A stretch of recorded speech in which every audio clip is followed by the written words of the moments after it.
Welcome back to my little project. I'm building a 100 watt black panel Bassman. And we've done a couple of videos on this now. And we're kind of getting close to finishing it. So where are we? What are we doing? Well, we've wired up the front panel. Well, the pots at least. We've wired up the valve sockets, apart from the grid wires to the output valves. The next stage in this build for me will be wiring up the bias circuit and associated wiring in this top left hand corner of the chassis. So I've got a couple of things I need to decide. What I've done up here on this bias board is I've put both the bias circuit and also I've got a small fuse holder here, and that's for my high voltage center tap. My personal preference for HT fuses or B+ fuses is to fuse the center tap of the winding rather than the output of the rectifier. Just the way I like to do it. There are pros and cons with each. It's just the way I like to do it. Cool. Right. But from there, we need to work out how we're going to ground the things. Now, there are going to be 4 grounds in this area of the chassis. And I need to decide whether they all go to the same point or whether they're separated or what. You might be able to see if I move the camera up and zoom you in to this board, get these wires out of the way. The ground of the bias supply and the ground of the high voltage sensor tap I've tied together, because that's usually the best way to do it and how I prefer to do it. And from there, I will then usually ground this over to this ground lug here. That's why I've put a terminal there. But also from that point, I'll have my main power ground for my filter caps going to that point. In my Fender style builds, I find that to be the quietest way. There is another ground, of course, as well, which is, in this case, it's this wire here. Now, on this transformer, I've got, for my heater winding, I've got a sensor tap as well. Now, there are pros and cons of doing that, or using that as well. Some people prefer to use the 2 100 ohm resistors either side of the winding and not have this wire grounded at all. That's fine. Now, that usually gives you the quietest, it's the easiest way to eliminate hum. You could have, rather than 2 fixed resistors, you could have a pot and then dial it in to balance any heater hum that you might hear. The upside, of course, of using the resistors is they can act as fuses should there be a short, which is fine. And it all comes down, really, well, whether that ends up being the best method over having a sensor tap and grounding the sensor tap comes down to how well the transformer is made. Now, on my custom wound stuff, I know the winders pay very special attention to get each half of the winding as balanced as possible, and therefore it's as noise-free as possible. This transformer, however, is an off-the-shelf unit from Tube Amp Doctor, and so I'm not entirely sure how well balanced that will be.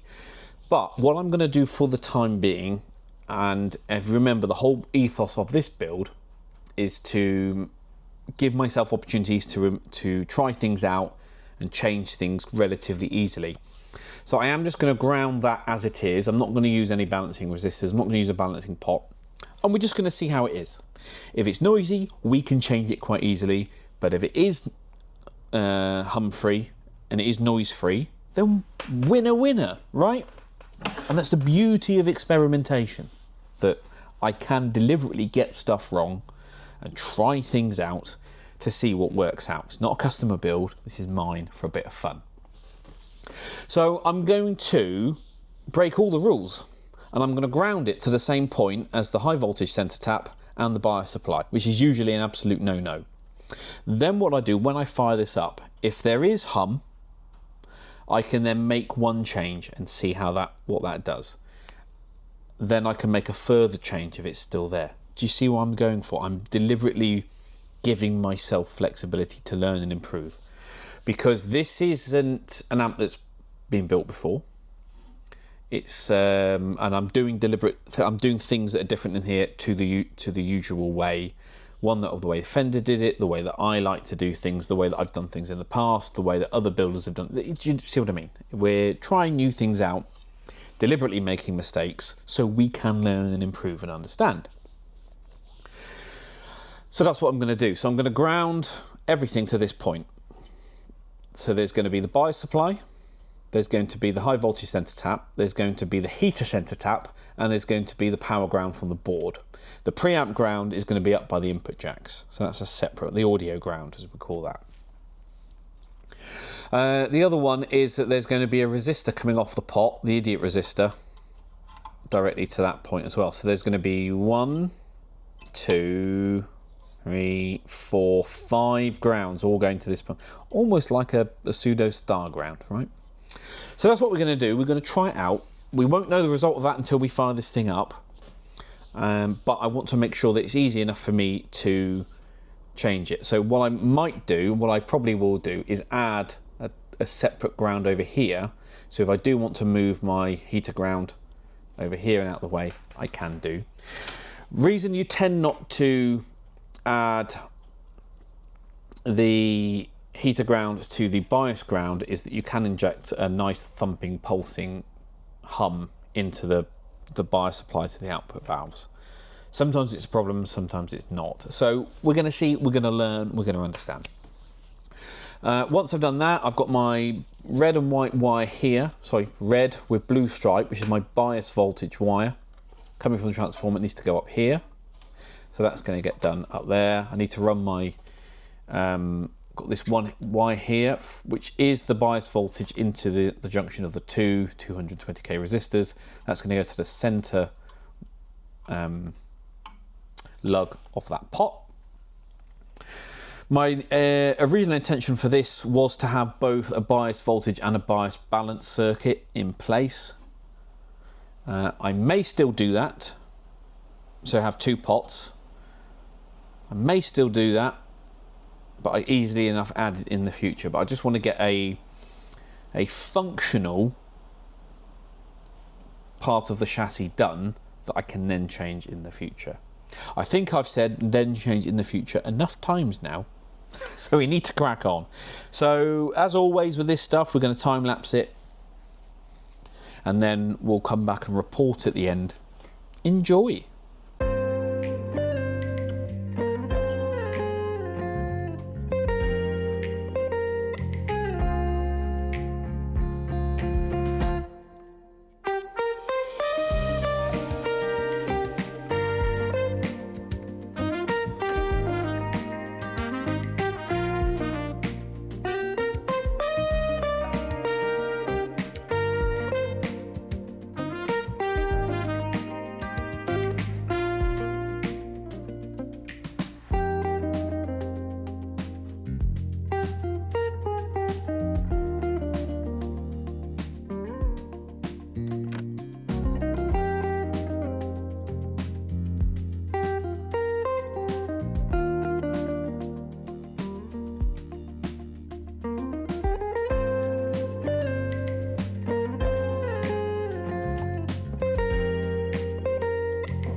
Right, all done then. So we've got all those grounds going to that one point.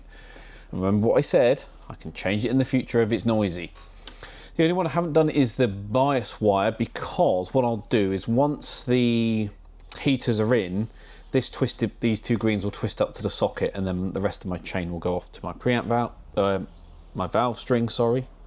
Make sure I get that right. And I generally like to interweave that into that twist as well. Just makes it look neat. So that'll be done later on. Got my high voltage wires into my rectifiers as well. We are making good progress on the build now. So what would be next? Well, next will probably be let's bring you around here. Could do my output sockets as well.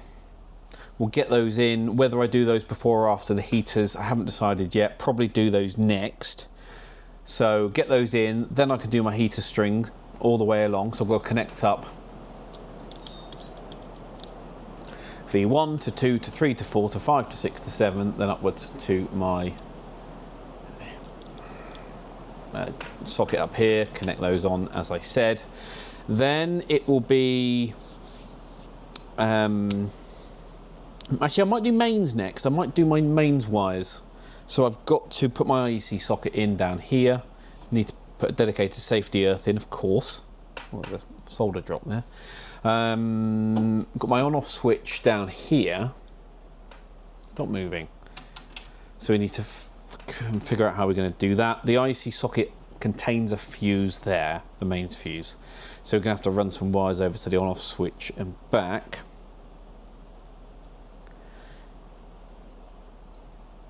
Yeah, so that's going to have to be done. Then heaters. Then input sockets and flying leads from my input sockets to V1, V2 and V3 across the board, over the top from the board. Then we're pretty much it. That's pretty much it at that point. Might be good to go for an initial startup at that point. But as I say in every video about this amp, it's a personal project. I squeeze in bits when I can. And so who knows when the next one will be. Hope you enjoyed that, and thanks for watching.